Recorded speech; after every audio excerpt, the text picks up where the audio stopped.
Alhamdulillah, there are some very essential people that accepted Islam in the early times of Islam. Last dars we spoke about Hamza radiallahu anhu, Hamza bin Abdul Muttalib, and how his Islam, it brought an izzah, an honor to Islam. You know, sometimes when we say things like Allah subhanahu wa ta'ala brought izzah to the ummah with this shaykh or this imam or this sahabi, some people become a little hesitant. They're like, oh no, Islam doesn't need anybody. No. We know because Rasulullah sallallahu alaihi wasallam made a dua, which we'll talk about today, that Allah gives izzah to Islam. Somebody will talk about, I don't want to ruin it here. So when we say that Allah subhanahu wa ta'ala brought honor, izzah to Islam with the becoming of Muslim of Hamza radiallahu anhu, for example, nothing wrong with that. 3 days after that, after Hamza radiallahu anhu became Muslim, Allah subhanahu wa ta'ala brought another source of strength for the Muslims. Another source of izzah for Islam. One of the greatest personalities amongst the Sahaba radiallahu anhu. Regarding who he is, his brother-in-law said that, and this is in Al-Bukhari, that I remember before his Islam, he would tie me up and torture me and harm me to leave Islam. And this is somebody who was originally very harsh against Muslims. And it was somebody whose life was very lavish. In the sense of not having a lot of wealth, like Mus'ab radiallahu anhu, but in the sense that he would be with his friends and he would party and he would go out. And he spoke about these things himself. That's how we know about his Islam, his life before Islam. But Allah subhanahu wa ta'ala made him from the greatest supporters of this deen. His brother-in-law, the one who said that Umar used to tie me up, Umar ibn Khattab gave it away. His name is Sa'id ibn Zayd. And many people don't understand the importance or don't know the importance of Sa'id ibn Zayd. You know, he's one of the 10 given the glad tidings of Jannah. When you talk about who are the 10 giving the glad tidings of Jannah, everybody always forgets him. Like I remember when we used to have the Islamic Jeopardy or the quizzes, everybody would go to the other 9 and they get stuck on him. Sa'id ibn Zayd is a great Sahabi and a very early Muslim. Umar ibn Khattab is known to be the 40th Muslim. And around 40 people had accepted Islam. That means Sa'id ibn Zayd was earlier than that. And he was married to Fatima, not Fatima, the daughter of Rasulullah sallallahu alaihi wasallam, but Fatima, the sister of Umar ibn Khattab. You know, sometimes when we talk about the Quran, and we talk about Al Imran, for example, having to do with Maryam alayhi salam. And when we see Musa or Harun as the brother of Maryam, and Imran as the father, people assume, especially Christians and things, oh, the Quran made a mistake. Musa, you think we wouldn't have noticed that by now? All these books of tafsir, all these ulama of dars wouldn't have noticed that? No. These were common names amongst the Bin Israel. Just like that, the name Fatima is a common name. So you will see many Fatimas. You will find many other people with the same name, like Abdullah. How many Sahaba named Abdullah? How many Sahaba named Abdul Rahman, and so on and so on. So here this is Fatima, the sister of Umar ibn Khattab. She's married to Sa'id ibn Zayd. When we talk about the Islam of Umar ibn Khattab, I don't want to talk too deep about the discussion on his Jahiliyyah, his days of ignorance, but I'll make some general pointers. First is, some of the narrations, like the ones about him burying his daughter alive, these are weak narrations. They have extreme amounts of weaknesses to the point that we cannot rely upon them. But we do have the hadith sahih, authentic, where, for example, he got up and he talked about his past, how his aunts used to give him camels to graze and he would lose them and he would be beaten by his father, and how he would go out with statues of dates and he would break them off and eat them when he was hungry, and so on. Those are more authentic narrations. And we know that Umar ibn Khattab, as Ibn Kathir, Ibn Hajar and others have mentioned, he was Safir al-Quraysh. Yani he was a diplomat for the Quraysh. He used to represent the Quraysh in trade meetings and so on. And he used to be able to read and write. Umar ibn Khattab was left-handed. Even though obviously after Islam, eating and shaking hands and all of that he did with his right, but his writing, he used to write with the left hand.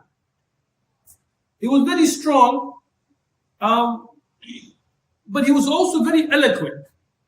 Meaning he was very good in speech. The way he spoke was eloquent. So he wasn't just strong physically, but mentally he was very intelligent. He was a wrestler, and there is a famous hadith that the ulama of Tariq have mentioned that him and his relative Khalid ibn Walid, when they were young, they would wrestle. And they would be the final competitors amongst the Quraysh in wrestling. He was born 11 years after the year of Am al-Fil, the year of the elephant. And again, these are estimates. Because Am al-Fil was a major incident, from that we calculate. We don't have even a name for the year that he was born. But the ulama of Tariq, they calculate based on this incident that he was born 11 years after the year of the elephant. And when he died, he was the same age as Rasulullah sallallahu alaihi wasallam, who was the same age as Abu Bakr radiallahu anhu at the time of death. Umar ibn Khattab radiallahu anhu, when we look at his physical description,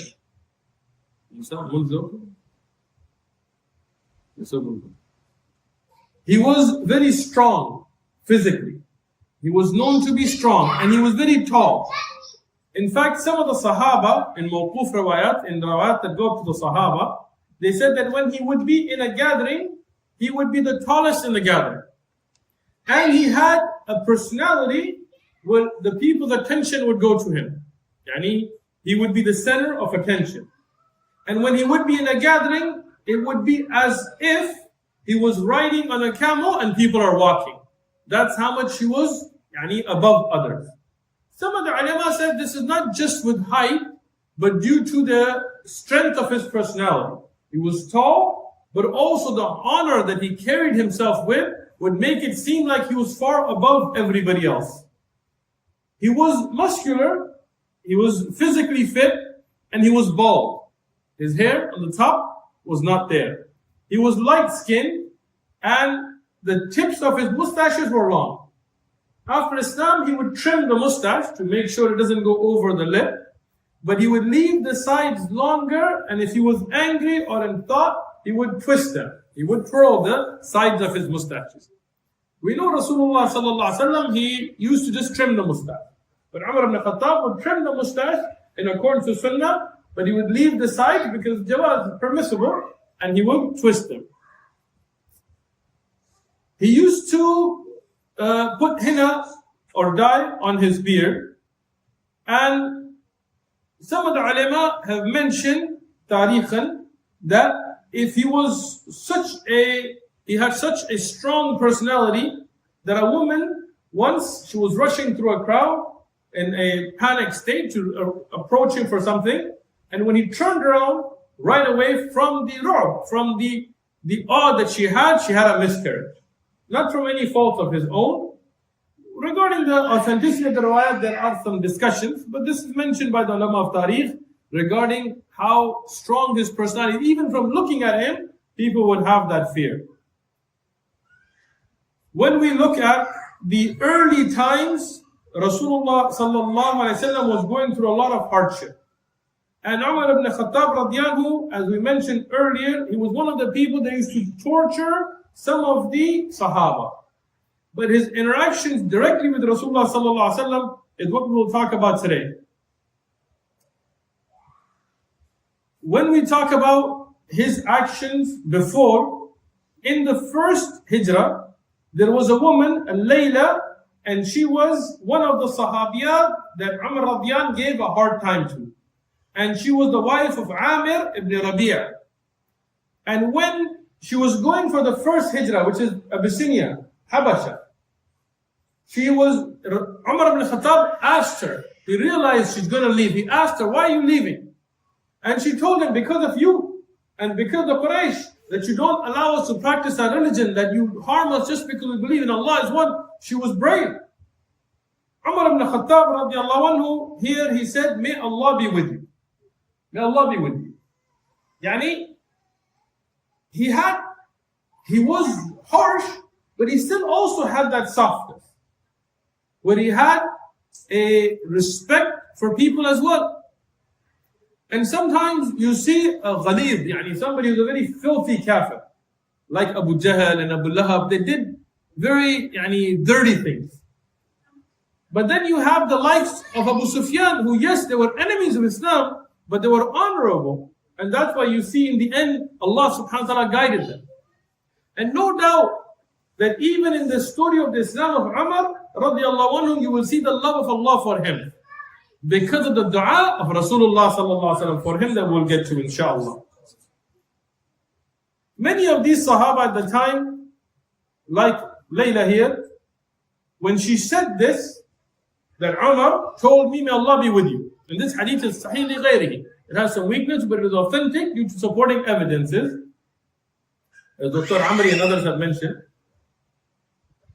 Somebody said, maybe Umar is becoming soft towards Islam. Maybe Allah is softening his heart towards Islam. And she said that the donkey of Khattab, the father of Umar, will become Muslim before Umar. That's how they thought Umar to be. And that's a lesson for us today. Don't think somebody cannot make tawbah. Don't think somebody cannot become Muslim. Because guidance is from Allah. Our job is to give da'wah, to call people towards Allah, to deliver the message, to make dua for people's Islam, and never give up. And this is one of the stories that really drives home that point, that no matter how your past may be, you can change. You can change and be a great asset for Islam. Somebody could be a drunk, somebody could be a murderer, somebody could be lost in sin. But if they're alive, the door of Tawbah is there. The door of Islam is there. And they can become great scholars. They can become great mujahideen. They can become those that strive and struggle to uplift the deen. Like Umar ibn Khattab, before they thought that a donkey would become Muslim before him. But when he becomes a Muslim, he is from the Khulafa. He is from the ones that Rasulullah sallallahu alaihi wasallam had dreams when he saw them eating from the well. And we'll talk about that later, inshallah. And this is the knowledge, and about the clothing that he wears, and this is about his knowledge. There were wahi in those dreams was revealed about his great status.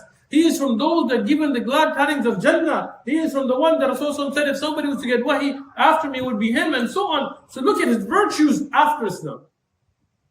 But how did that happen? In the 6th year after prophethood, in this very difficult time, as the Muslims were going through a hardship, but the Islam of Hamza radiallahu anhu gave them some ease. 3 days after that, we had an incident where Rasulullah sallallahu alayhi wasallam, he made a dua. And this dua, Imam Ahmad has mentioned in his Musnad, Tirmidhi has mentioned in his Jamia and considered it to be Hasan Sahih, yani authentic riwayah. And Tirmidhi mentions it by Ibn Umar radiallahu anhu. And I'm mentioning a little detail about the hadith here because there is 2 extremes with seerah. One is most of the seerah durus that we see, they don't care about the authenticity of the narration. I'm not going to mention names, but many popular seerah durus that we see, especially in English, the people, they send me, oh, this is very good. That's when I listen to them, they are filled with extremely weak narrations, and they don't even mention that. The other extreme is somebody who doesn't know much about hadith, and they don't know much, but they find like an internet article that says, oh, the story of the Islam, Umar is coming to Islam is weak, and then they start shooting down everything without knowing what that really means. So I'm going to discuss a little bit about authenticity because we want to take the seerah here from authentic sources but understanding supporting evidences and so on. You got to have that balance to understand. So this riwayah, At-Tirmidhi mentions it, but from Abdullah ibn Umar, the son of Umar ibn Khattab. At-Tabrani also has this, but he has it from Ibn Mas'ud and Anas ibn Malik. That shows multiple Sahaba heard this from Rasulullah sallallahu alaihi wasallam. Anas ibn Malik, he heard it from a Sahabi. And even the Sahaba were telling the other Sahaba. The reason we know this because Anas ibn Malik was not Muslim at this time. He was in Medina. And he's from the Ansar. Abdullah ibn Mas'ud and Abdullah ibn Umar, they were the ones who heard this directly. Ibn Hibban has this in his Sahih. Shaykh Albani graded it to be Sahih. Other ulama, Ibn Majah also reported it and graded it to be Sahih. Now, what is the riwayah? As Ibn Hisham and others have mentioned as well, the Rasulullah sallallahu alayhi wasallam said, Allahumma. What does Allahumma mean? Ya Allah. A'izz al-Islam bi-Umar or bi-Amr. This is in one of the narrations. Either with Umar or Amr. Who's Amr? Amr ibn Hisham is Abu Jahl, who was called Abu al-Hikam at that time. But we know him to be Abu Jahl. In another narration, it mentions, Allahumma a'izz al-Islam bi-ahabba hadayn الرجلين إليك بأبي جهل أو بعمر بن خطاب. طيب. Now this is a very important riwayah. What does it say? Oh Allah, strengthen Islam, honor Islam, عز Islam with whichever one of these two men you love. Abu Jahl, Amr ibn Hisham, or Umar ibn Khattab. طيب, who became Muslim? So this is a dalil أولا that Allah loves Umar ibn Khattab. Allah loves Umar ibn Khattab. Allah subhanahu wa ta'ala did not accept Amr ibn Hisham, Abu Jahl's Islam. He never became Muslim. He died in kufr. But he guided Umar ibn Khattab with the dua. That's why the ulama said a beautiful thing. They said the Sahaba were the murid of Rasulullah sallallahu alaihi wasallam, but Umar was the murad of Rasulullah sallallahu alaihi wasallam. What does that mean? Murid, when somebody's looking for you, and they're coming after you, they're wanting you. And the Sahaba, they would go after this. Murad is what you want. The Sahaba, they came to Rasulullah sallallahu alaihi wasallam, but Rasulullah sallallahu alaihi wasallam made dua for the Islam of Umar. He made dua for the Islam of Umar. This is what Rasulullah sallallahu alaihi wasallam wanted. Now, we look at a lot of the early aspects of Islam. In the time of Mecca, as we discussed earlier, the Muslims had to be very careful. They had to be very careful. They had to keep a low profile, as you could say. They could not pray in the open. They could not give da'wah very openly. They, in the early time, it was very secret. And then after Hamza's Islam, it opened up. Ibn Mas'ud radiallahu anhu says that we never stopped having an honor after the Islam of Umar. Meaning that before the Islam of Umar, we were still going through a lot of hardship. We were still hidden. But once Umar became Muslim, we became emboldened by it. Ibn Kathir says that after the Islam of Umar, the Muslims started praying in the open. And the Muslims started giving da'wah in the open. And the Muslims would even then take some revenge. Like they would stand up against those that were oppressed amongst the Quraysh after the Islam of Umar. So we can see how important his Islam was to the Muslim Ummah at the time. After the Islam of Umar, as Ibn Kathir also mentions, that the secret da'wah of Baytul Arqam became open in halaqat. Yani they started to now have open halaqat where they would give da'wah. They would teach. After the Islam of Umar. Now we look at the title of why Umar was called Al-Faruq. And there are multiple narrations on this. One from Ibn Abbas radiallahu anhuma. He says that I asked Umar, why do they call you Al-Faruq? He said, Aslam al-Hamza qabli bi thalatha ayyamin. That Hamza radiallahu became Muslim before me by 3 days. And that's why we say this is very clear, because we have a relation from Umar radiallahu anhu himself. He said, ثُمَّ شَرَحَ اللَّهُ صَدْرِي لِلْإِسْلَامِ. Then Allah opened my heart to Islam, and this became the divider or the clarifier for the people. Yani, after that, he would separate the good from the evil openly. He would stand up for what is right and stop everything that was evil. And because of that is one of the reasons they called him Al-Faruq. And he would separate between the good and bad. Now, when we look at the earlier times of Umar ibn Khattab radiallahu anhu, in the Kutub of Tariq, they've mentioned many stories. I will mention those Kutub. Many of these are without sanad. They are not with asanid. So they are just to give you a background. There's a book, Tariq Umar ibn Khattab, that Ibn Jawzi, or Manaqib al-Umar of Ibn Jawzi.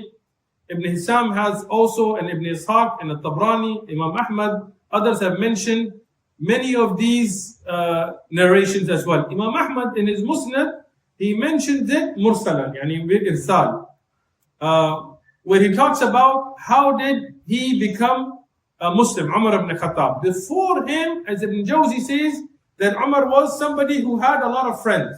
He was very popular.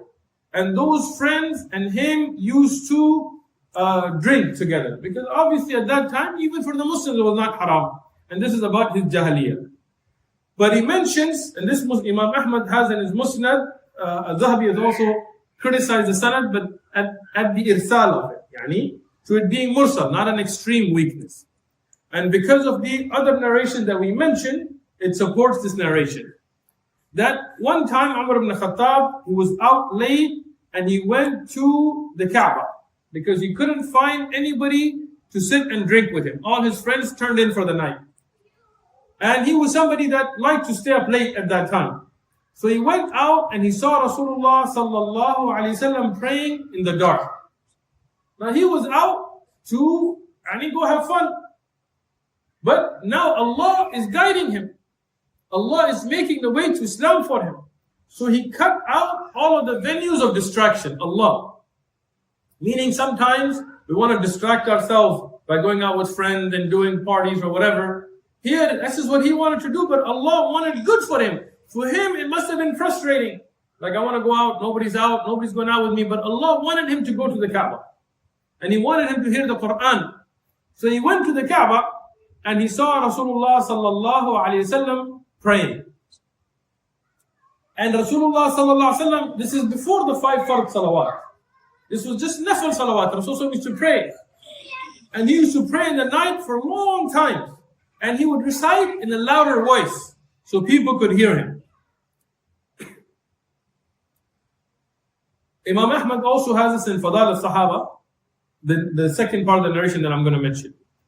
Here, when Rasulullah sallallahu alaihi wasallam was praying, as Umar was literate, he had read poems, he had heard poems. He started to hear the words of the Quran. And he said, man, I never knew. For example, Umar, he knew that Rasulullah Muhammad was not a poet. But he said he must be a poet for him to be able to recite such words. And then the words of Allah subhanahu wa ta'ala came upon the tongue of Rasulullah sallallahu alayhi wa sallam. Ma huwa biqawli sha'ir. That this is not the statement of a sha'ir, of a poet. Now here, Umar radiallahu anhu became concerned. He said, I had a thought in my heart, and he responded to it without me saying it out loud. If you think something and somebody gives you the answer without you saying it, you think, man, how did he know? He must be a psychic, he must be a magician. So Rasulullah sallallahu alaihi wasallam was not paying attention to Umar. He's making a salah. Some of the narrations, they mentioned that Umar was between the ghilaf or the cover of the Kaaba and the Kaaba. There's weakness on those narrations as well. But it's a dark night anyway.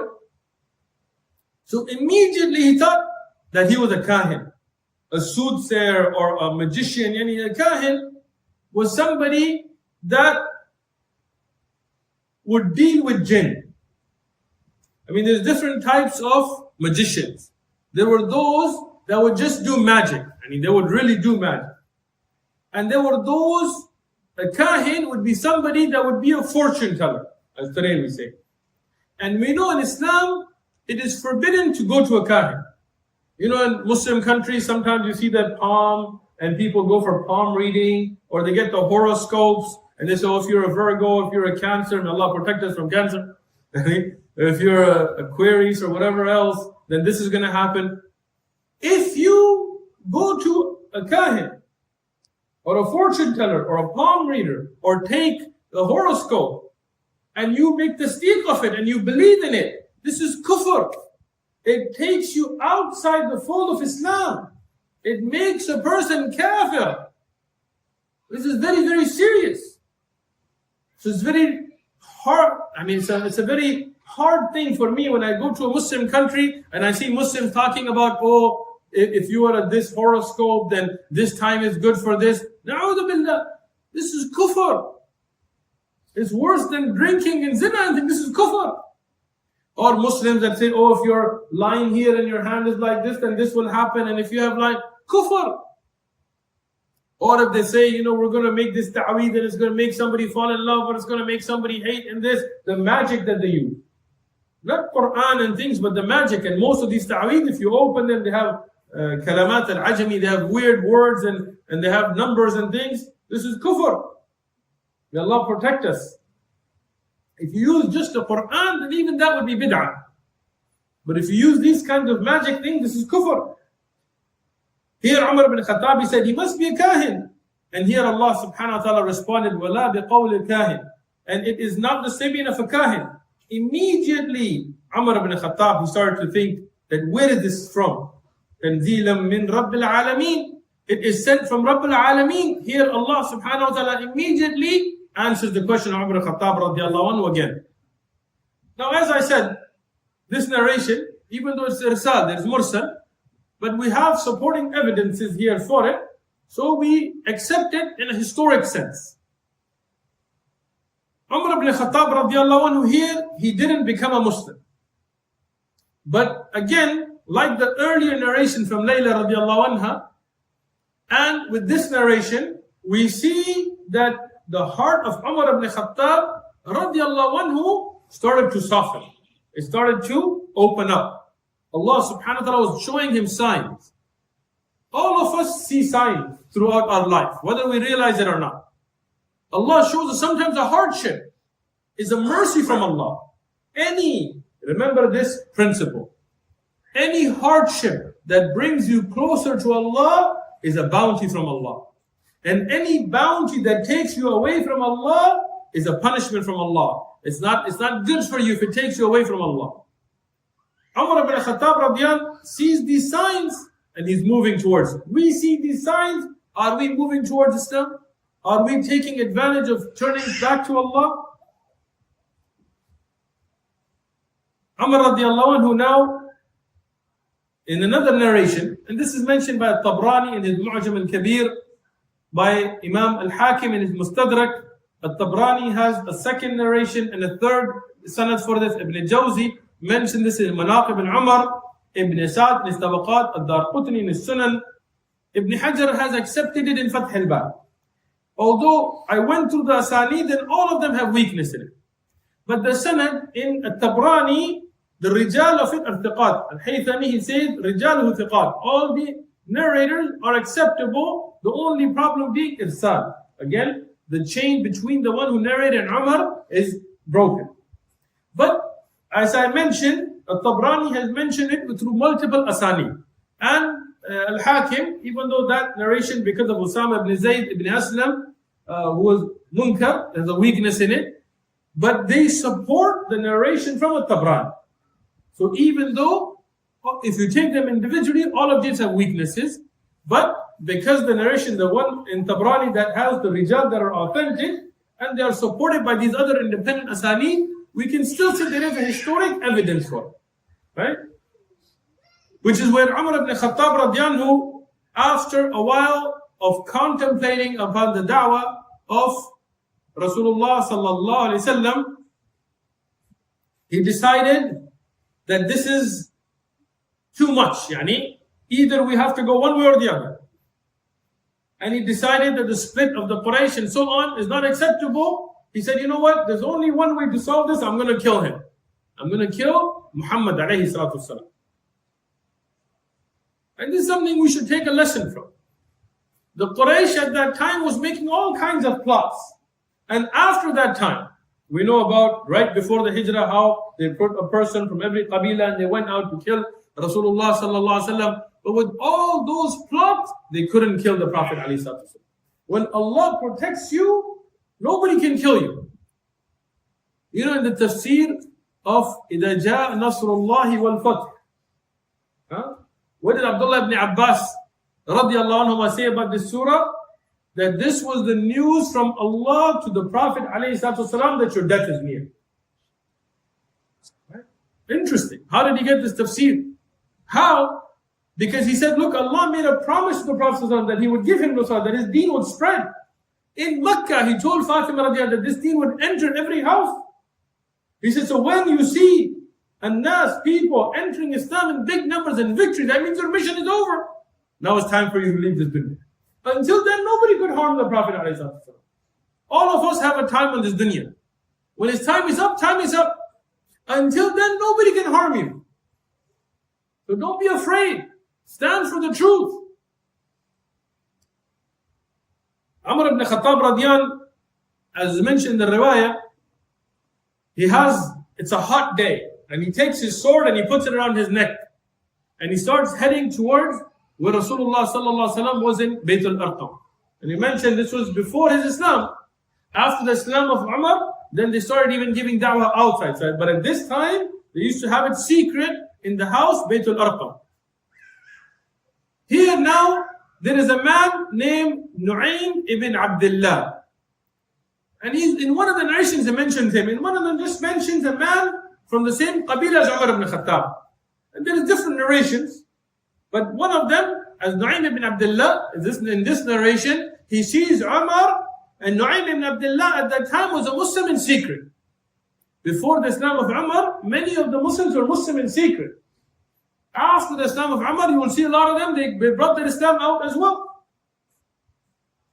So Nu'aym ibn Abdullah, he sees Umar and he sees that look in his eye that there's something dangerous. And he sees him heading towards Bayt al-Arqam.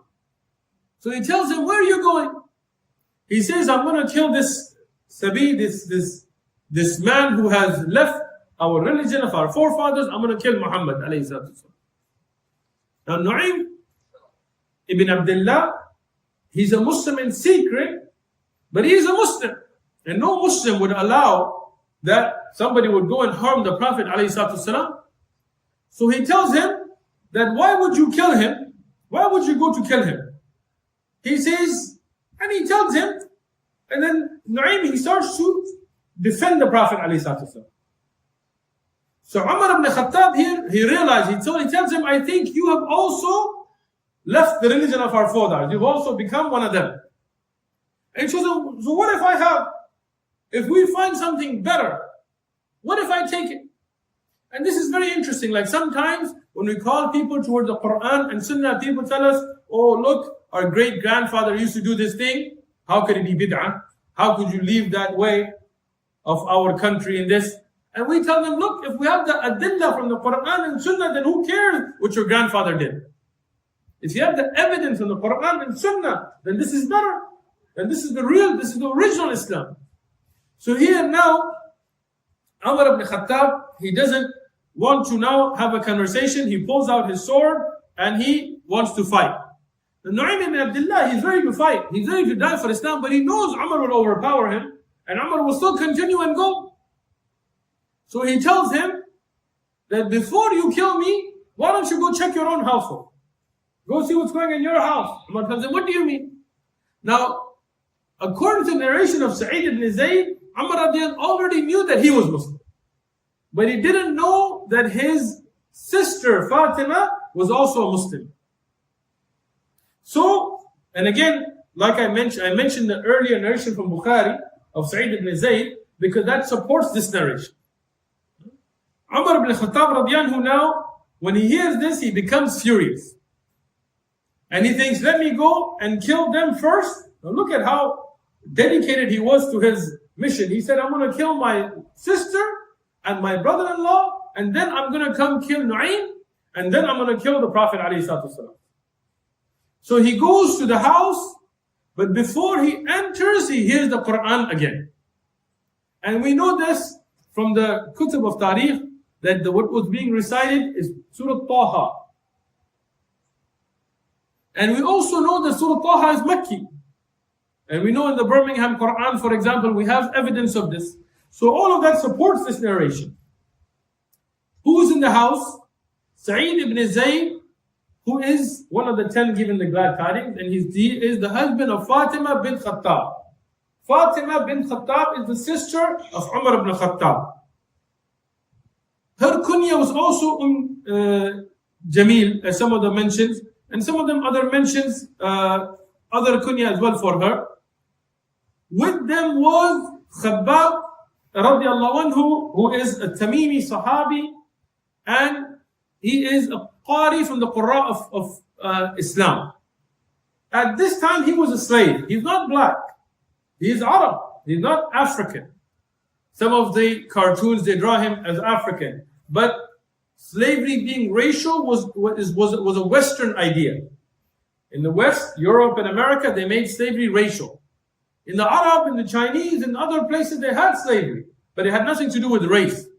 Khabbab Radian was captured by an Arab tribe that was attacking another Arab tribe, and he was taken in as slavery. Here in Mecca, he was a slave. And he was a great Sahabi. We talked about his Islam in the earlier durus. And he was from those that memorized the Quran. So Khabbab radiallahu anhu, he was teaching Sa'id ibn Zayd and Fatima, the sister of Umar radiallahu anhum, the Quran. Now a question arises, how could he be with them? What about hijab and things? This is the early Meccan time. The order of hijab didn't come until late into Medina. So order of hijab is not there, and her husband is there with her. Even though there's no khalwa here. And he is teaching them Quran. Umar ibn Khattab radiyanhu, he hears the Quran being recited. And again, the Quran has an effect. And he knocks on the door. He wants them to open the door. And when they hear his voice, everybody becomes afraid. Khabbab radiyanhu, he becomes scared, he jumps and he hides. Sa'id ibn Zayd, now when he opens the door, Umar attacks him right away. Umar, he doesn't talk. He's a man of action. He attacks Sa'id ibn Zayd and he grabbed him by the beard, threw him down, sat down on top of him and started to hit him. So he has Sa'id ibn Zayd pinned, he's sitting on top and he's hitting. Fatima radiallahu anha, she jumps to protect her husband. And she hits Umar. And Umar, he hits her back and he makes her bleed. And here she says that, yes, na'am, qad aslamna, we have become Muslim. Even though she's a woman. Even though she just got hit and she's bleeding. But she's not afraid. She's the sister of Umar. She has that strength in her personality. She says, yes, we have become Muslim. وَآمَنَّا بِاللَّهِ وَرَسُولِهِ. And we believe in Allah and His Prophet. Yes, we're Muslim, and you are attacking us for nothing except that we have become Muslim. Here, Umar ibn Khattab, he becomes hesitant. He becomes hesitant because he sees that he's hurt his sister, and he sees the strength of her iman. So now he stops and he tells her, Ya ukhti, oh my sister, give me some of these words to read. These words that I heard. But she tells him, Ya akhi, innaka najisun. She goes, oh my brother, you are najis. Yani you are mushrik. And nobody touches the Quran except somebody in tahar. Now this is the additional dalil to the requirement that somebody who touches the mushaf has to be in a state of tahar. Now, obviously many of the ahkam aren't even evident here, but then we use this as a supporting evidence. We have the letter that Rasulullah sallallahu alaihi wasallam wrote to the people of Yemen, and he told them that nobody should touch the Quran except being in state of tahara. So what is correct from the Khilaf al-Ulama is that you need to be in a state of tahara from najasa, from hadath al-akbar and hadath al-asghar to touch the mushaf. So here Umar ibn Khattab radiyan tells her, how can I touch it? She told him, go make ghusl, perform ghusl. So he went and he made ghusl. فَقَامَ عُمَرْ فَغْسَلْ. And he got up and he made ghusl. ثُمَّ قَرَأَ طَهَ. And because the Quran was written down on scraps of whatever they could find from hide and things at that time, so he got a piece of it. And Umar radiyan was literate. He could read and write, so he read it. And from this, he said, مَا أَحْسَنْ مِنْ هَذَا الْكَلَامِ. What is more beautiful from this beautiful speech? The Quran touched him. And when he said this, his sister told him that this is what you are stopping us from. Then Umar ibn Khattab said, is this what the Quraysh are stopping the people from? Whoever said these words must be worshipped. Subhanallah. See, people make a boogeyman out of Islam. When you explain Islam to somebody, people love it. People, they try to show the media, they try to scare people, they make up false news, they make up false concepts about Islam to stop people, because if people listen to Islam, everybody will become Muslim. The aqidah, whoever Allah guides, whoever has that want for the truth, if somebody doesn't want the truth, Allah doesn't need them. Here, the Quraysh, they had pumped the people full of lies. They had whispered all these things in the ears about Islam. But Umar radiyan, he was sincere, but he was sincerely against Islam. But when he heard the Quran, when he understood the message, he said, this is beautiful. We've heard this many a time, but I've tried this myself. People talk about Wahhabi, they talk about Salafi, they talk about this, they talk about that, but they don't know what they're even talking about. Somebody once was telling me all this stuff about Muhammad al-Wahhab and Wahhabis and this, and I had Kitab al-Tawheed. It was a Turkish brother in San Diego. I took off the cover, I took off the part, and I told him, look, I have a book from a scholar. I want you to just read through it. Tell me what you think about it. And this brother, he didn't have the cover and thing. He just read through it. He said, beautiful book. What can be? This is Islam. This is beautiful. I told him, this is Kitab al-Tawheed of Muhammad al-Wahhab. This is what you were warning against? They don't know these things. So Umar ibn Khattab here, when he said that whoever's kalam this is, Surah Taha, should be worshipped. He deserves to be worshipped. Here, Khabbab radiyan, he came out from hiding. And he told him, Abshir, good news, Umar. Glad news, glad tidings to you. Because I have just heard Rasulullah sallallahu alayhi wa sallam make dua, saying, Allahumma izz al-Islam bihabba hadain rajalain ilayka bi Abi Jahl or bi Umar ibn Khattab. That, oh Allah, give izzah to Islam from one of these two, whichever one is more beloved to you, between Amr ibn Hisham with Abu Jahl or Umar ibn Khattab, which is Amir al-Mu'mineen Abu Hafs, Umar ibn Khattab. And he told him, because of this, Allah has guided you. Umar radiyan now, he said, I want to go accept Islam at the hand of Rasulullah sallallahu alaihi wasallam. So he heads out. Now the people don't know. The Quraysh, they see Umar with the sword going to Bayt al-Arqam. They said, now the work is done. Muhammad is dead, alayhi salatu wasalam, if Umar is going to go. The Sahaba inside of Bayt al-Arqam, they see Umar coming with sword in hand. With the sword around his neck. The sword in hand, metaphor.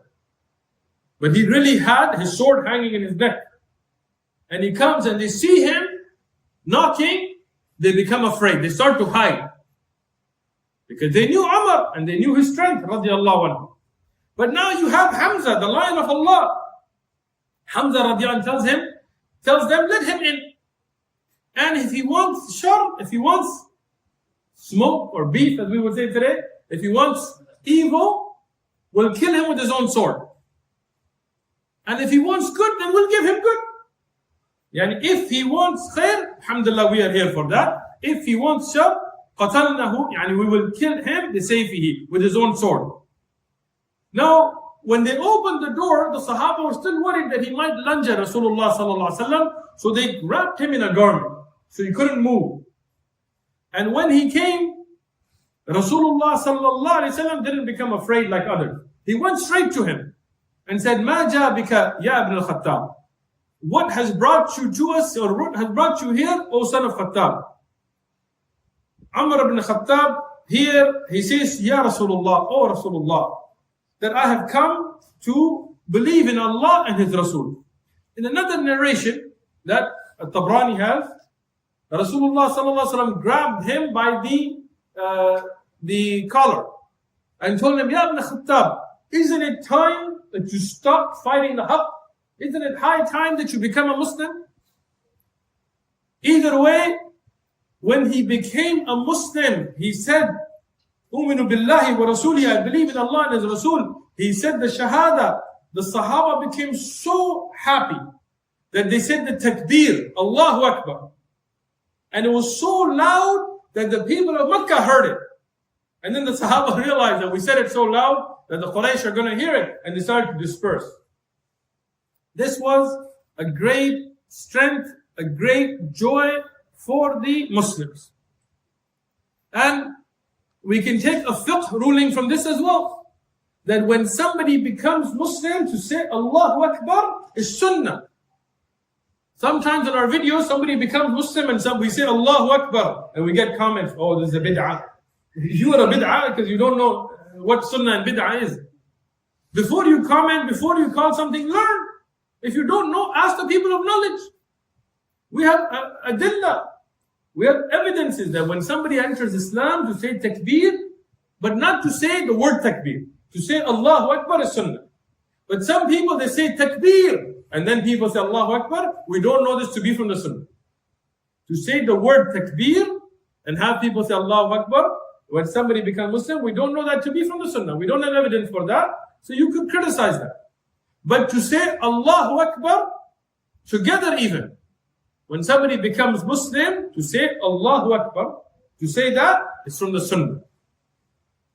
We know the hadith that Ibn Hisham has mentioned, and Abdullah ibn Mas'ud, he mentions that we used to hide our salah, but after the Islam of Umar, نقدر على أن نصلي عند الكعبة. We started to pray in front of the Kaaba. And the Quraysh now could not stop us.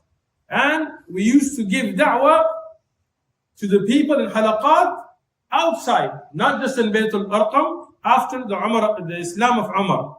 And he mentions that they stopped a lot of the oppression, and they were able to fight back and stand firm after the Islam of Umar.